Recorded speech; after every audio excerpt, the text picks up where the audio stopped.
Oui, bonjour à tous. Alors, as-tu pensé ce que c'est le bonheur? Est-ce que quelqu'un peut me dire ce que c'est le bonheur? Vous savez quel est le sentiment le plus cherché de l'être humain? C'est justement ceci, le bonheur. Depuis qu'on est, on vient dans ce monde, dans cette vie, jusqu'à qu'on décède, on va chercher tout le temps le bonheur. Mais l'homme social, je parle d'homme social, hein, parce que l'homme aussi qui vient dans la nature, qui vient dans la forêt, etc., je ne parle pas d'homme social. Mais l'homme social de notre société confond beaucoup le bonheur avec le bien-être. On est dans une société actuelle qui est complètement pyramidale.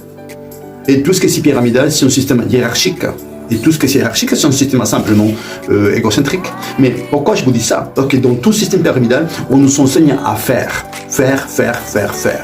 Et le bonheur, ça n'a rien à voir avec le faire. Le bonheur, c'est simplement être. Et pourquoi je dis tout à l'heure sentiment? Parce que ce n'est pas une émotion. On soit clair. Une émotion est courte durée. Donc un sentiment est très long. C'est pour ça que le bonheur doit perdurer en nous, peu importe ce que nous vivons, peu importe ce qui se passe. Ce qui est en train de passer est en train de passer. Ce que je décide par rapport à ce qui est en train de passer, ça nous appartient à nous. On peut choisir nos émotions. Mais si une émotion n'est pas acceptée, c'est ce qu'on dit en psychologie, ça transforme en émotion, en sentiment. Okay? Donc, le bonheur, c'est quelque chose qui est cherché par tout l'être humain, par tout le monde.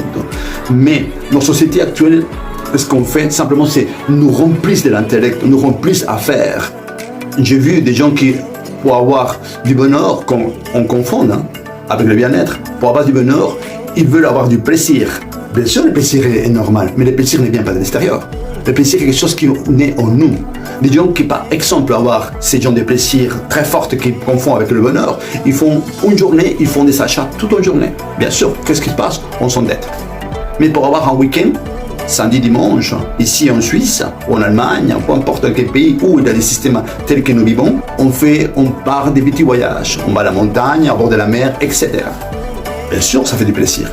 Mais tu peux avoir des plaisirs, en même temps tu peux avoir du bonheur. Mais ces gens de personnes qui font ça, une fois qu'ils retournent, c'est fini. Ils vont chercher autre chose. Pour avoir un mois, ils partent un mois à l'étranger. Et puis, on crée la même chose, le même système, les mêmes mécanismes. Pour avoir une année de ce plaisir, une année, ils s'achètent une maison, une belle voiture, et même pas une année. Au bout d'un moment, ceci s'arrête. Le bonheur, c'est un sentiment, c'est une décision personnelle de le faire vibrer. Et c'est quoi le bonheur? De sortir ses propres dons et de les partager avec l'autre. Je répète, c'est sortir, réveiller ses propres dons et les partager avec l'autre. Ça nous rend le plus grand bonheur. Abraham Maslow, c'est lui qui a fait les besoins, les pyramides des besoins de l'être humain. Il a dit dans son première échelle, les premiers besoins de l'être humain, et ça je suis d'accord, c'est remplir, manger, nourriture, foyer, la maison et l'habillage. Bien sûr, je ne peux pas être bien confortable si je n'ai pas ça. Mais celui ne me rend pas de bonheur. Mais si je suis un peu lourd, ça ne rend pas de bonheur. Ceci me remplit mes besoins. Il lui a dit, c'est des besoins primaires. Quand l'on confond bonheur avec bien-être, automatiquement le bien-être nous induit vers la consommation, nous induit vers les besoins. Et tout ce que c'est besoin, ça veut dire que il me manque. C'est la raison pourquoi aussi des gens ne peuvent pas rester seuls. Ils ont besoin de quelqu'un pour être heureux. Parce qu'être heureux, c'est le bonheur. Mais c'est momentanément. Ça peut durer 1 mois, 2 mois, 3 mois, 4 ans, 5 ans. On ne sait jamais. Mais si la personne décède, la personne part, c'est la fin du monde. Le bonheur, c'est personnel. C'est une vibration qui est tout le temps permanente. Qu'on s'entend bien. C'est permanent, le bonheur. D'accord. Maintenant, tout ce que c'est bien-être crée des besoins. Tout ce que c'est des besoins crée des stress. Du stress. Depuis qu'on se lève le matin, chaque matin qu'on se lève, on a tendance à quoi? À tomber dans le verbe faire. Je dois faire ça, je dois faire ça, je dois faire ça, parce que sinon il y a ça qui me tombe, il y a ça qui me tombe, il y a ça qui me tombe. Qu'est-ce qu'on passe? On nous invite à nous oublier. Le bonheur, c'est quelque chose qu'on doit réveiller en nous.